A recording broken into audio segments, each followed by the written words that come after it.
आप सोच के देखो, आपके घर में आपकी बहन होगी, आपकी कोई दोस्त होगी, आपकी बीवी होगी, आपकी बच्ची हो सकती है। आप तो खैर छोटे हो, आपकी बहनें हो सकती हैं, दोस्त हो सकते हैं। सोच के देखो, आप रात को सो गए, सुबह उठते ही सब खत्म जीवन से। आंख में उनका चश्मा धंसा हुआ है, सर को दीवार से घिसा गया है। आज तो पोस्टमार्टम रिपोर्ट आ गई है, पैर ऐसे 90 डिग्री पे पैर खुले हुए हैं इंसान के। माता पिता सुबह 7 बजे उठ रहे हैं, रात को 11 बजे बिटिया ने फोन करके कहा था कि पापा सो जाओ, मैं हॉस्पिटल में हूँ, जान बचा रही हूँ, लोगों की नेकी का काम कर रही हूँ। इसके बाद वो जब दूसरी बार कॉल करते तो उनको पता है कि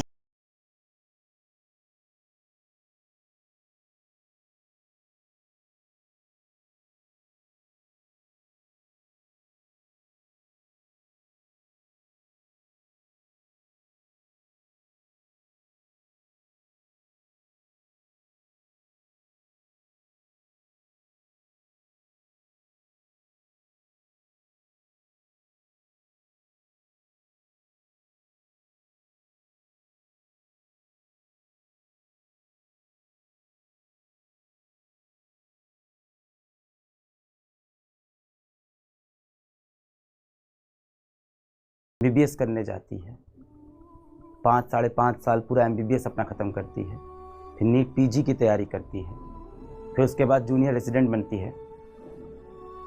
जूनियर रेजिडेंटशिप का उसका दूसरा वर्ष चल रहा है। 36 घंटे की ड्यूटी करते हैं ये बेचारे बच्चे। सभी डॉक्टर्स की ज़िंदगी ही ऐसी है। मैं कई बार बोलता हूँ, कई लोग को बहुत ग्लैमराइजिंग प्रोफेशन लगता है, नहीं भाई, बहुत डिफ़िकल्ट प्रोफेशन है। मैं हॉस्पिटल के अंदर बहुत समय रहा हूँ, मेरे पिताजी 1.5 साल हॉस्पिटल में एडमिट थे। इतनी डिफ़िकल्ट, इतनी जवाबदेही वाली ये जो पेशा है, नौकरी है, जो कह लो प्रोफेशन है। 36 घंटे 48 घंटे लाल आंखों के साथ बेचारे घूमते रहते हैं, बेड पे थोड़ा सा बैठते हैं, सो जाते हैं।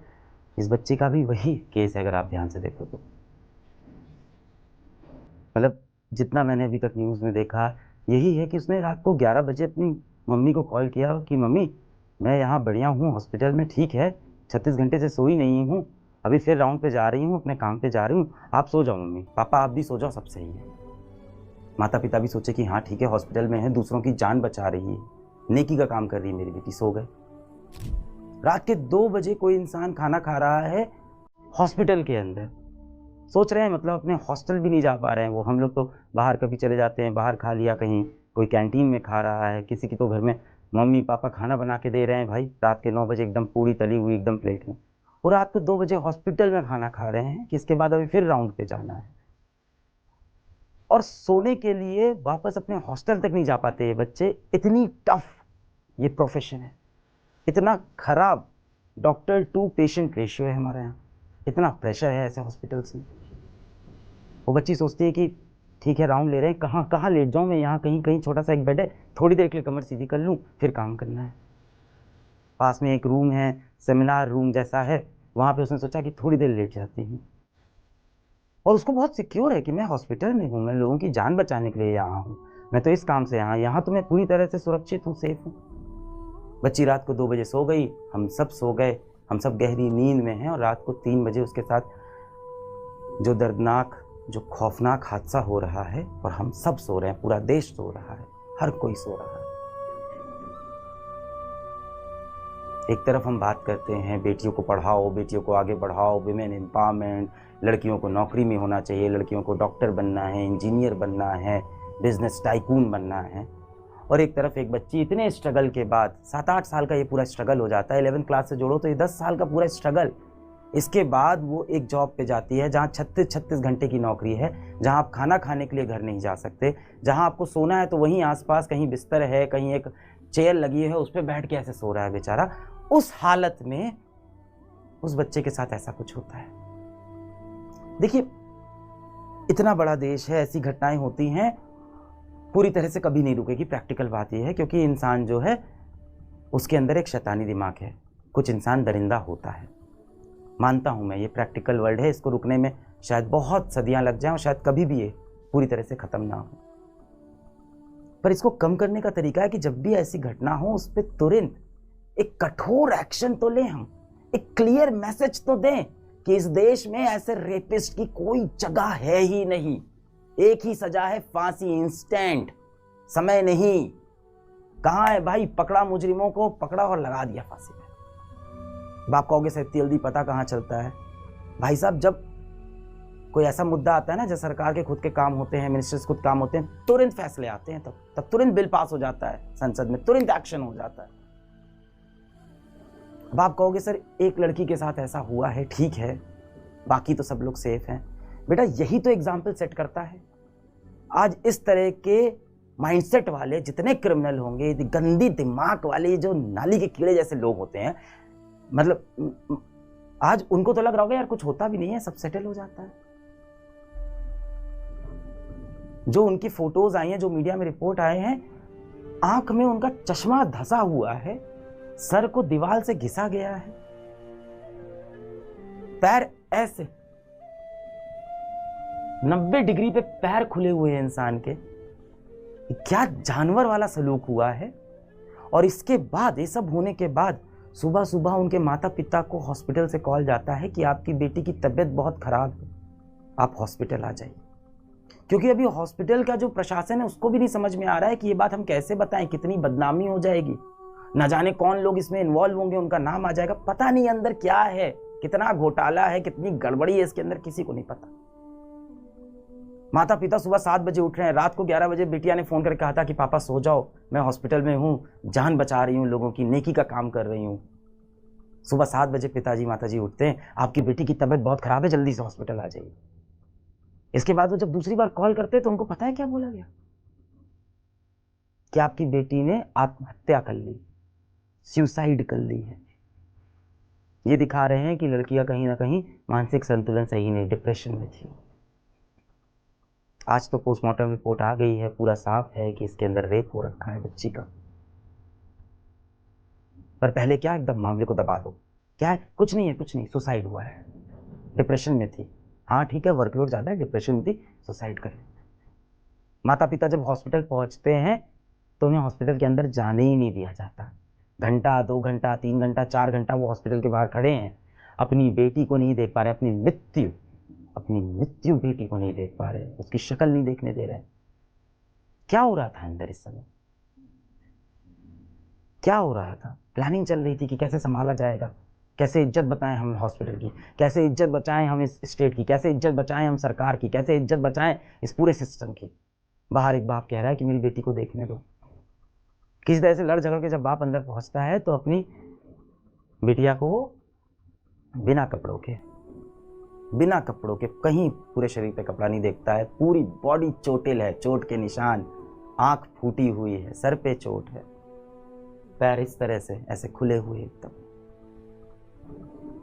तब जाके कहीं हाँ एक्सेप्ट होता कि नहीं अच्छा सुसाइड नहीं है, हाँ अब तो पकड़ा गया। देखिए मैं प्रैक्टिकल हूँ, ये चीज़ें हर देश में हैं, होता है, दरिंदे लोग हैं, पर ऐसी घटना होने के बाद तुरंत एक्शन लेना पड़ेगा, एक एग्जाम्पल सेट करना पड़ेगा, एक उदाहरण देना पड़ेगा कि इस देश में ऐसे लोग की जगह नहीं है।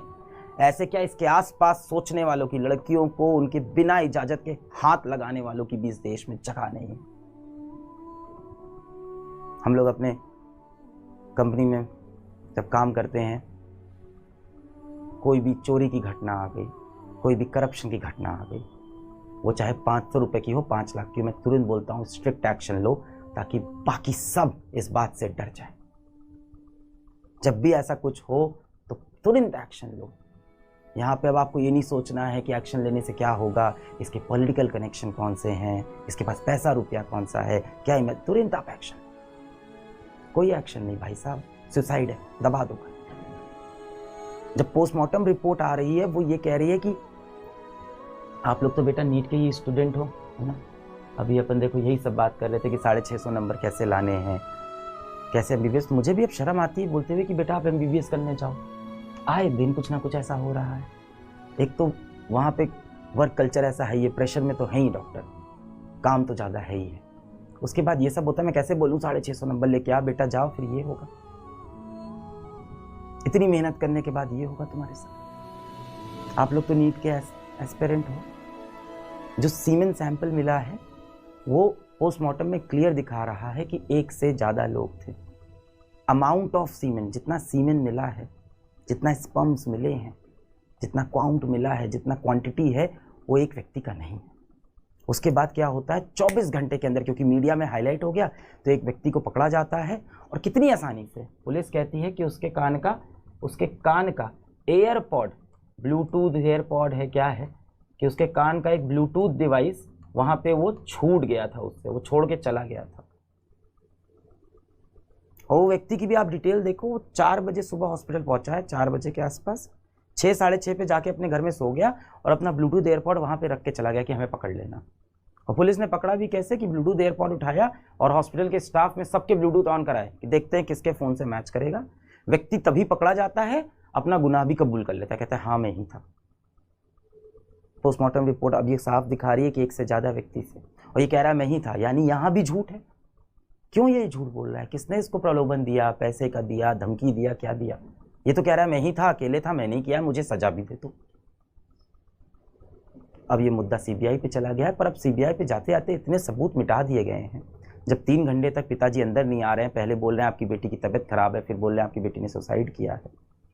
जिस कॉलेज में ये हुआ है उस कॉलेज की प्रिंसिपल का बयान नहीं आया। हाई कोर्ट ने यही बोला कि भाई जिस कॉलेज में वो रखा है उस कॉलेज का जो हेड है, जो उस कॉलेज का डायरेक्टर है, जो उसका प्रिंसिपल है, उसका बयान नहीं है। उस कॉलेज के प्रिंसिपल ने तुरंत रिज़ाइन कर दिया कि हम रिज़ाइन करते हैं, साफ इसको हटाओ यहाँ से। हर मुद्दे में यही होता है, टॉप पे जो होता है उसको रिज़ाइन करा दो। उसके बाद कहीं आसपास में उसने वापस ज्वाइन भी कर लिया है। जो एक कल्प्रिट है, अपराधी है, उसके मोबाइल फ़ोन से डिटेल निकल आएगी, लोकेशन निकल आएगी, नहीं आ रहा है। अब सीबीआई के पास मुद्दा गया है, खींचेगा मुद्दा, चलता रहेगा। नहीं, बहुत अच्छा काम कर रहे हैं आप लोग, आवाज़ उठा रहे हैं। आपने ये बोला बैच के अंदर, मुझे बिल्कुल दुख नहीं है, कोई डिस्ट्रैक्शन नहीं, कोई टाइम, ये टाइम वेस्ट है। किस लिए कर रहे हैं सब पढ़ाई? ये टाइम वेस्ट है। और नीट की तैयारी करके जाके ये सब वो बच्चों के साथ, कोई कॉर्नर केस नहीं है, कोई अकेला केस नहीं है जो हुआ है देश में। इससे देश में हर रोज बहुत से केस होते हैं और ये सारे केस रुक सकते हैं। मैं बता रहा हूँ, रुक सकते हैं। इंटेंट चाहिए, कड़ी सजा चाहिए, इंस्टेंट एक्शन चाहिए। क्या डर फैलता है लोगों के अंदर कि भाई इस देश में माफी नहीं मिलेगी, सोचना भी मत छूने की। डर लगता है लोगों को फिर सजा से, पर नहीं, इसको चल रहा है इसके पीछे, सबके पीछे पॉलिटिक्स चल रही है। इसकी गलती, उसकी गलती, इस सरकार गलती, उस स्टेट, अरे हर स्टेट में होता है ये। आज इनकी सरकार है, कल उनकी सरकार आएगी, सब जगह होता है ये। अभी हॉस्पिटल के अंदर से भी ज़्यादा लोग बात नहीं कर रहे हैं, सबको डर है अपनी नौकरी का। भाई एक आम इंसान क्या करता है, अपना रोटी पानी, जिंदगी, बच्चा, बीवी, उसको, बच्चे को भी तो स्कूल भेजना है।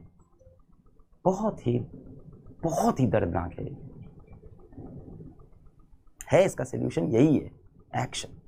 अब देखो इंसाफ तो क्या मिलेगा, वो बच्ची की जो हालत है तो खत्म हो गया ना, तो उस माँ बाप को इंसाफ नहीं मिलेगा।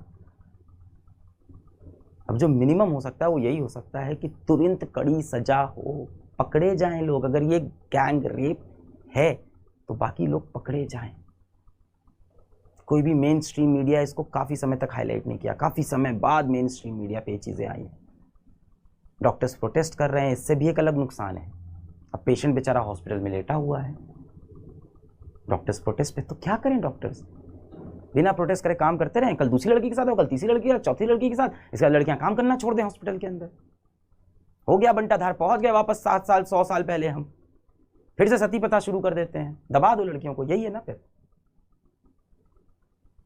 It's very very very depressing. आप सोच के देखो, आपके घर में आपकी बहन होगी, आपकी कोई दोस्त होगी, आपकी बीवी होगी, आपकी बच्ची हो सकती है। आप तो खैर छोटे हो, आपकी बहनें हो सकती हैं, दोस्त हो सकते हैं। सोच के देखो, आप रात को सो गए, सुबह उठते ही सब खत्म जीवन से। रात को 11 बजे उस बहन ने आपको कॉल किया, बोला कि सब सही है भाई, मैं एकदम ठीक हूँ, मैं काम कर रही हूँ, और आप सो गए 12 बजे। सुबह 7 बजे जब आप उठते हो, आप it's over. And it's not like कि एक नेचुरल डेथ है, एक मर्डर है, एक रेप है, घिनौनी तरह से है। वो पेन वहाँ से बाहर नहीं पाया। किसी के साथ भी हो सकता है, हम में से किसी के साथ किसी भी दिन ये हो सकता है। It's very depressing.